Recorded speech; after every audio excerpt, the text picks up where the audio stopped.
បងមានអារម្មណ៍យ៉ាងណានៅពេលដែលជនជាតិនឹងវាមកតម្លាក់លើទឹកដីរបស់យើងហើយបងដែលកំពុងតែរត់គេចនេះឈឺចាប់ណាបងយើងអាណិតទៅក្មេងៗទូចៗដែលគ្នាមិនដឹងអីរត់កាត់តាមវាលដលងក្រាបផងអីផងអាណិតគ្នាខ្លះរត់បាត់ស្បែកជើងបាច់អីអស់រត់អស់ហើយចុះបងមិញហ្នឹងប្រម៉ែប្រម៉ូបានសម្ភារៈទាំងអស់ហ្នឹងហ៎បងបានប៉ុណ្ណឹងបងបានមកចកេះទេមកចកេះបានតមកហ្នឹងអូយលោកប្រម៉ូបានប្រមាណយកប៉ុណ្ណឹងហើយប៉ុណ្ណាបានប៉ុណ្ណឹងសិនអីវ៉ាន់ប្រមាណអត់ខ្វល់ទេសុខានជីវិតខ្លួនឯងខ្លាំងទេបងមិញហ្នឹងលន់ខ្លាំងទេខ្លាំងខ្ញុំទៅញើអូយលោកអាណិតណាស់បានប៉ុណ្ណឹងមកតែមកតេសហ្នឹងមកទេមកពី3តេសហ្នឹងចានៅភូមិអីដែរបងខ្ញុំនៅភូមិអភិវឌ្ឍអភិវឌ្ឍឃុំឡុងវែងស្រុកឡុងវែងនៅឡុងវែងចាប្រហែលថ្ងៃដែលគេបាញ់ផ្លោងឲ្យទៅបងនឹងចាក់ចេញមកដល់នេះបងបាញ់សាល់មិញគេចាញ់មកហ្នឹងហើយថ្ងៃមិញបាញ់នឹងបាញ់អីតាមបាញ់ទី20ទី8បាញ់ព្រឹកឡើងទី9មកខ្ញុំចាញ់ហើយមកដល់នឹងអូអំបិលហ្នឹងដេកបាន2យប់គៀកយើងទេបង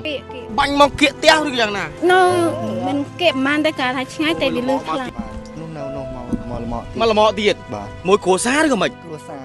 ហើយមិញនឹងបានកន្លែងស្នាក់នៅហ្នឹងនៅអង្គទៅមកដល់មិញ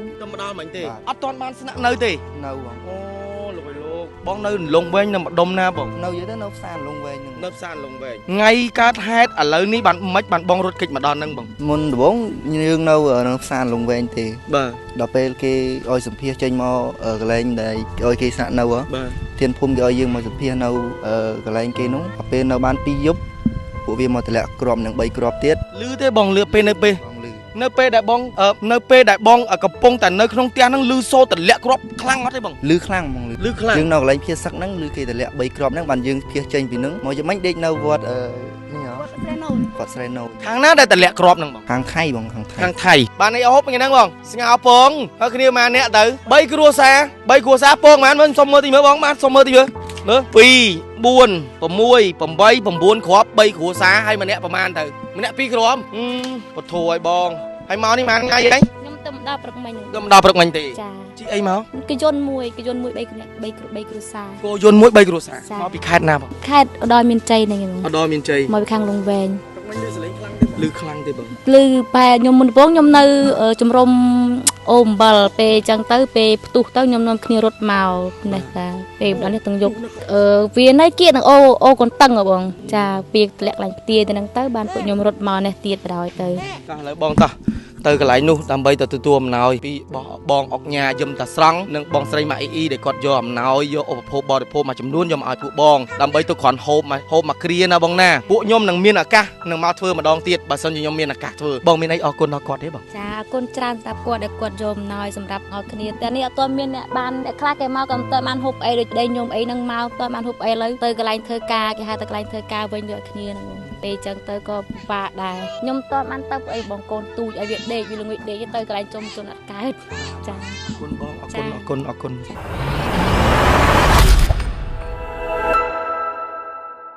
បាទប្រិមត្តទូទស្សនិកជនឥឡូវនេះបងដែលគាត់ជាជនភៀសសឹកឥឡូវនេះគាត់បានរត់មកទៀតហើយបាទមកនៅសង្ងំនៅក្នុងវត្តដើម្បីរកទីទួលសុវត្ថិភាពគាត់ដឹកម៉ូតូខ្លះម៉ូតូលម៉កអ្នកខ្លះគោយន្តសួរគាត់ទីសិនបងដឹកមកពីណាវិញបងលងវែងមិញហ្នឹងអូ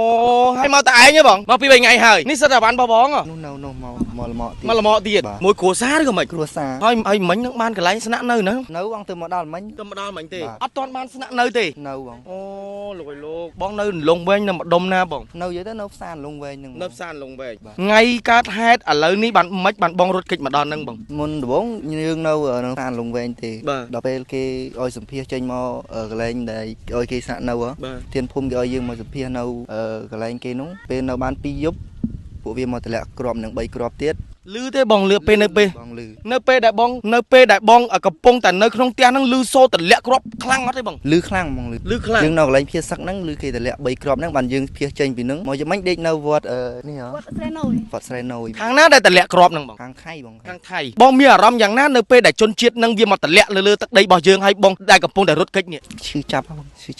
ណាបងយើងអាណិតទៅក្មេងៗទូចៗដែលគ្នាមិនដឹងអីរត់តាមវាលដលងក្រាបផងអីផងអាណិតគ្នាខ្លះរត់បាត់ស្បែកជើងបាច់អីអស់រត់អស់ហើយចុះបងមិញហ្នឹងប្រម៉ែប្រម៉ូបានសម្ភារៈទាំងអស់ហ្នឹងហ៎បងបានប៉ុណ្ណឹងប បងបានអត់ចកេះទេ មកចកេះបានតែមកហ្នឹងបានប៉ុណ្ណា ប៉ុណ្ណាបានប៉ុណ្ណឹងសិន ចាពីបានប្រហែលអត់ខ្វល់ទេសុខានជីវិតខ្លួនឯង ខ្លាំងទេបងមិញនឹងលន់ខ្លាំងទេ ខ្លាំងខ្ញុំទៅញើយ អូយលោកអើយលោកណា បានប៉ុណ្ណឹងមក មកតែមកតេះនឹងមកទេ 3 តេះនឹង ចា នៅភូមិអីដែរបង ខ្ញុំនៅភូមិអភិវឌ្ឍ ភូមិអភិវ អ ឌ្ឍ ភិវឌ្ឍឃុំឡងវែងស្រុកឡងវែង នៅលងវែង ចា ប្រហែលថ្ងៃដែលគេបាញ់ផ្លោងឲ្យទៅបងនឹងចាក់ចេញមកដល់នេះបង បាញ់សាល់មិញគេចាញ់មកហ្នឹងហើយថ្ងៃមិញបាញ់នឹង មិញអីតាមពី សាល់ ថ្ងៃ បាញ់ ទី ទី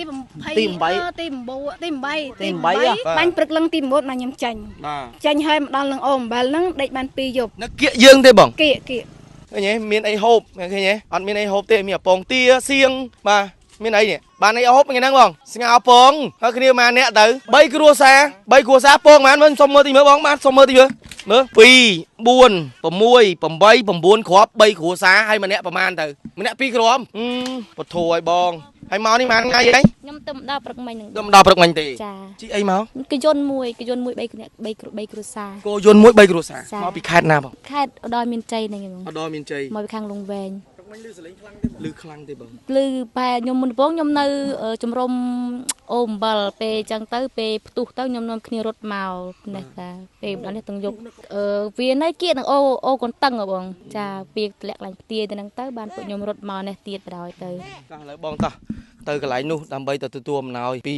បងអុកញ៉ាយឹមតាស្រង់និងបងស្រីម៉ាអ៊ីដែលគាត់យកអំណោយយកឧបភោគបរិភោគមួយចំនួនយកមកឲ្យពួកបងដើម្បីទៅគ្រាន់ហូបមកគ្រាណាបងណាពួកខ្ញុំនឹងមានឱកាសនឹងមកធ្វើម្ដងទៀតបើសិនជាខ្ញុំមានឱកាសធ្វើបងមានអីអរគុណដល់គាត់ទេបង ចាអរគុណច្រើនសម្រាប់គាត់ដែលគាត់យកអំណោយសម្រាប់ឲ្យគ្នាតែនេះអត់ទាន់មានអ្នកបានអ្នកខ្លះគេមកក៏មិនទាន់បានហូបអីដូចប្តីខ្ញុំអីហ្នឹងមកទាន់បានហូបអីឥឡូវទៅកន្លែងធ្វើការគេហៅទៅកន្លែងធ្វើការវិញដូចគ្នាហ្នឹងបងពេលអញ្ចឹងទៅក៏ពិបាកដែរខ្ញុំទាន់បានទៅអីបងកូនទូចឲ្យវាដេកវាល្ងិចដេកទៅកន្លែងជុំជនអត់កើតចា អរគុណបងអរគុណ ចា